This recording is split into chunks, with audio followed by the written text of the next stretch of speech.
네, 이번 시간에는 앞선 영상이었던 세은과 묘고의 관계에 이어지는 영상입니다. 같은 분께서 질문하신 내용을 가지고 같이 공부해 보도록 하겠습니다. 아들인지 딸인지 잉태점에 관련된 질문이죠. 매봉 육교에서 잉태점 파트에 용신인 소녀의 음양만 보면 아들인지 딸인지 알 수 있다라고 말씀하셨는데, 매봉 블로그 임신이 가능한가에서 손사화가 동하였는데 양변음이 되니 딸이 되는 게 아니라 변중래진께로 육충 돼서 아들이라 해단하셨는데요. 양변음으로 보기 전에 중래진께가 나오면 괴의 양음으로 아들인지 딸인지를 바라봐야 하는 건지요? 네, 맞습니다. 만약 아들인지 딸인지 묻는 문점자가 와서 택수곤 변 중소감괴가 나왔다면 손해수 동하여 양변음 되어 딸로 보는 게 아니라 중소감이 되니 아들이라 말해야 하는 건지요? 네, 정확하게 맞습니다. 그럼 제가 설명을 다시 드리겠습니다. 이 점괘인데요. 자, 아들인지 딸인지 보시면은 사화, 손효가 동했습니다. 최초에는 양효입니다. 그러니까 아들이죠. 근데 동했습니다. 동하게 되면 양효가 음효로 변하게 됩니다. 그럼 딸이라고 얘기를 하는 게 맞습니다. 그런데 이 점괘의 경우는 사화가 동해서 술토를 화출하면서 변육춘괴가 돼서 이렇게 중래진괴로 변육춘괴가 되기 때문에 이런 경우는 최초에 동하지 않은 상태 양효인 아들로 보는 겁니다.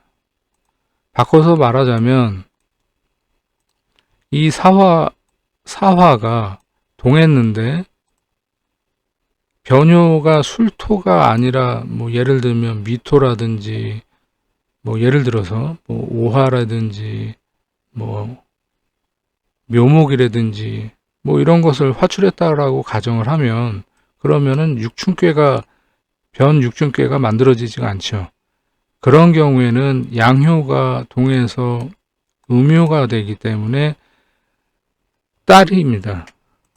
그런데 이 점괘 같은 경우는 양효가 동해서 음효가 되지만 다시 양인 술토가 되면서 변육춘괴가 되기 때문에 그래서 최초의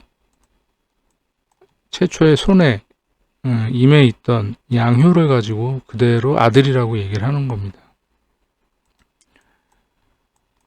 그리고 질문 주신 것 중에서 다시 보시면 택수공께 중수감 뭐 이 경우를 이제 보자면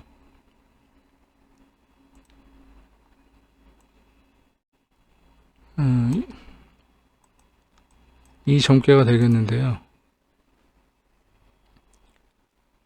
자, 택수공께가 사효 동해 가지고 중수감께가 됐는데, 자 여기서도 마찬가지로 손효가 최초의 양효입니다. 아들이죠. 근데 동해서 음효가 됩니다. 그럼 딸이 됩니다. 그런데 이 손효가 신금을 화출하면서 다시 육충이 됩니다. 조금 전에 설명드렸던 그 괴하고 거의 일치하는 그런 것을 볼 수 있는데요. 그럼 이 경우에는 아들입니까? 딸입니까? 예, 아들입니다. 다시 설명드리자면 이 소녀가 신금을 화출하지 않고 예를 들어서 묘목이라든지 뭐 진토라든지 뭐 이런 것을 화출했을 경우에는 육춘괴가 되지가 않겠죠. 그러면 이 양효가 변해서 음효가 되기 때문에 딸이 되는 것인데, 근데 이 점괘 같은 경우는 양효가 동해서 신금을 화출했고 육춘괴가 되기 때문에 딸일 뻔 했다가 아들이 그대로 그냥 되는 겁니다. 그래서 이 경우 이런 점괘는 아들이라고 얘기를 하는 겁니다. 뭐 어렵게 생각하실 거 없습니다. 소녀가 양이면 아들인 거고 변해서 음을 화출하면 딸이 되는 것이고, 그런데 이렇게 육춘꾀가 만들어지면 최초에 있었던 양효인 그것을 그대로 따라서 그냥 아들이라고 얘기하는 겁니다. 네, 그렇게 이해하시면은 뭐 될 것 같습니다.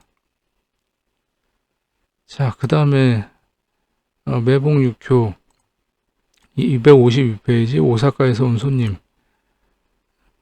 일전에 이란성 쌍둥이 이유를 여쭈었을 때 같은 글자인 진토가 일진에 함께 병되어 있고, 병되어 있다는 것은 나란히 있다라는 것을 의미합니다. 진토는 본래 양이라 아들이라 말씀하셨는데요. 만약 일진이 미토라면 문점자는 일란성 쌍둥이를 낳을 수 있는 건지요? 예, 질문 주셨는데 젊게 한번 보겠습니다.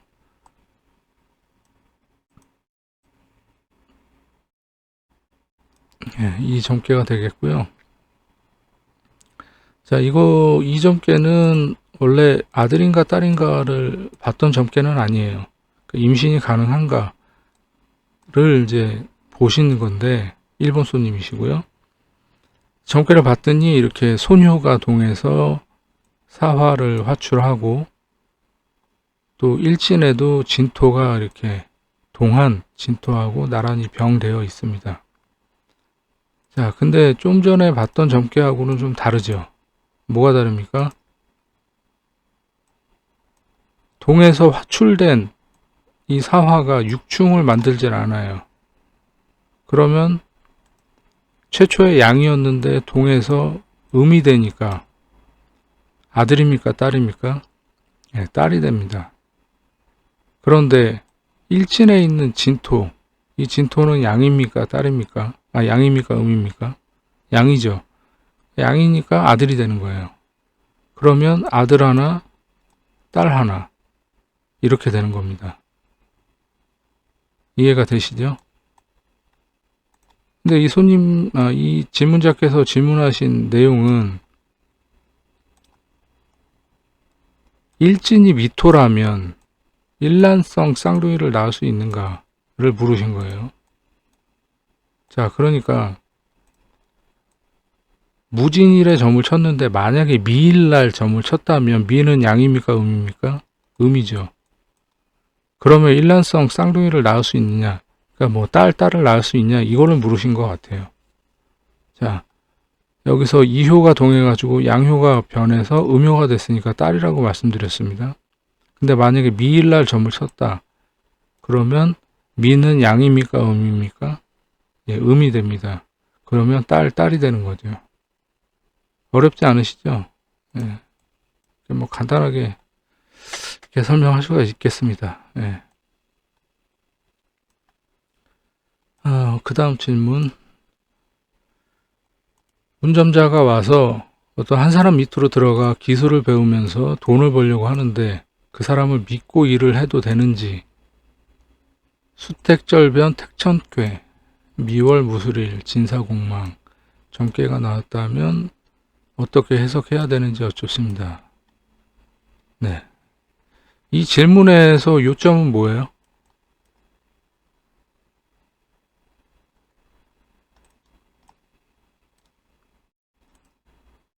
기술을 배우면서 돈을 벌려고 하는데 그 사람을 믿고 일을 해도 되는지. 세 가지죠, 세 가지. 근데 여기서 제일 중요한 건 뭐예요? 믿어도 되는가를 묻는 거예요.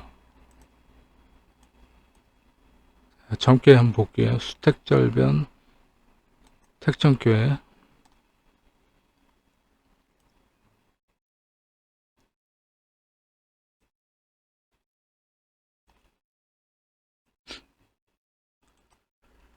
자, 점을 물은다. 세효. 세효는 사화 공망에 임했습니다. 그리고 일과 월로부터 생조를 받는 게 전혀 없죠. 그 힘이 없습니다.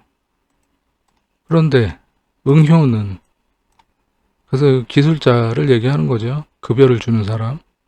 그 사람은 신금에 임했는데 월과 일로부터 토생금으로 생조를 받고 동안 축토로부터도 생조를 받으며 힘이 왕성합니다. 네. 그럼 여기서 가장 문제가 되는 건 뭡니까? 사화지요. 내가 그 사람을 못 믿겠다. 약간의 의심이 있다. 이렇게 얘기할 수가 있는 거예요. 근데 그 사람은 전혀 문제가 없습니다. 월과 일로부터 이렇게 생주를 받고 동요로부터도 생주를 받기 때문에 힘이 넘쳐서 이 사람은 전혀 문제가 없는 사람이에요. 그러면 질문자께서 질문하신 내용 다시 한번 보겠습니다.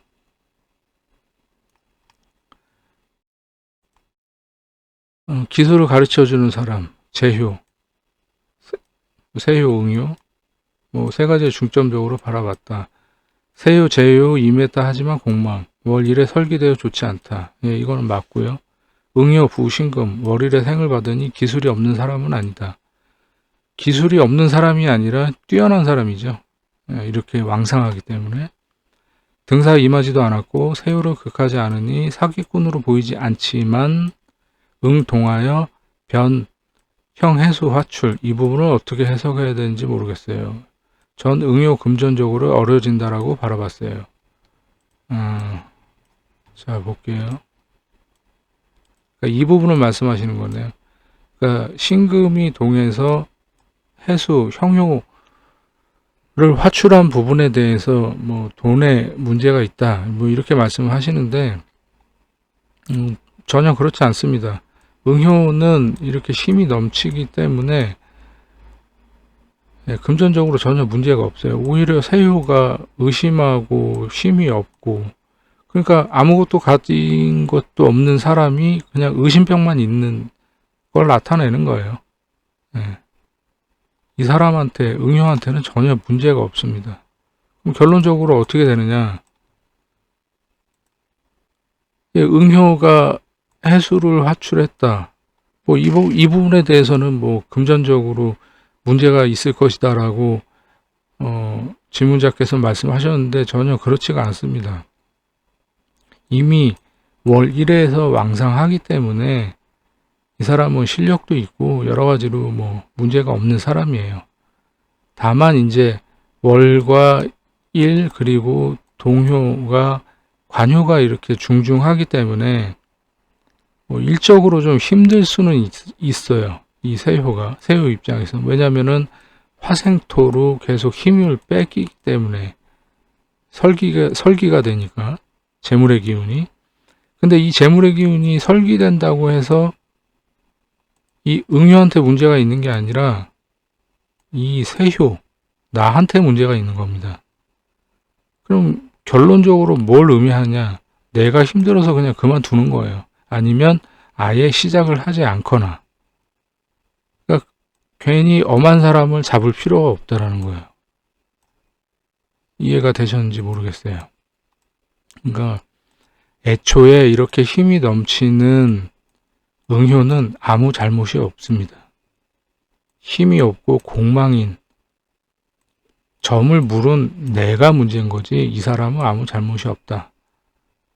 그리고 결론적으로는 내가 일을 시작하지 않거나 하더라도 일이 힘들어서 관요가 많으니까, 관요가 이렇게 많기 때문에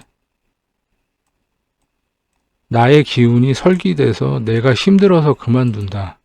이렇게 해석을 해야 되는 전개입니다. 이거는.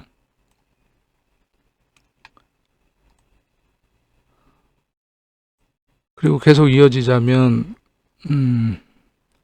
이 점괘에서 생각지도 못하게 중점적으로 바라보게 되는 것은 관의 다현, 축술미 삼형살, 관의 진신, 이 일을 하게 되면 생기는 사고수를 말하고 있는지 아니면 문점자에게 생기는 또 다른 신의 기밀을 말하고 있는지 여쭙습니다. 이렇게 질문하셨는데, 제가 좀 전에 말씀드렸던 관요에 대해서 말씀드렸죠.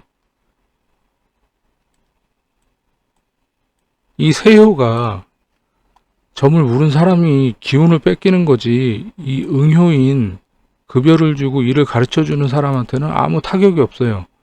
토생금을 하기 때문에 이 응효한테는 아무 잘못도 없고 문제가 생기지가 않습니다.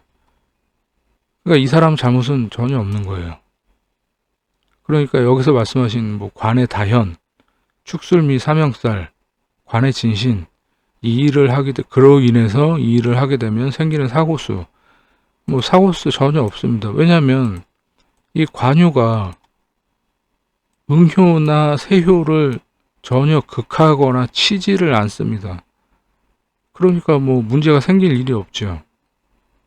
그런데 여기서 중요한 것은 이 세효가 화의 기운을 갖고 있는데 토의 기운으로 힘을 화생토로 설기가 되기 때문에 그래서 문제가 된다는 것이지, 뭐 축술미 삼형살이라든지 뭐 사고수가 생긴다든지 뭐 그런 것은 뭐 전혀 없습니다. 네. 그렇게까지 해석을 하실 필요가 없는 전개예요. 제가 만약 상담가라면 선생님처럼 척하고 명쾌한 답을 말해줄 수는 없지만 전체적으로 문점자에게 좋아 보이는 게 없는 전개라 그 사람 밑에서 일을 하라고 말을 하지는 않을 것 같아요. 저의 해석에 틀린 점은 많겠지만 지적해 주세요. 뭐 아주 다 틀린 것은 아닙니다만, 요 위에서 말씀하셨던 뭐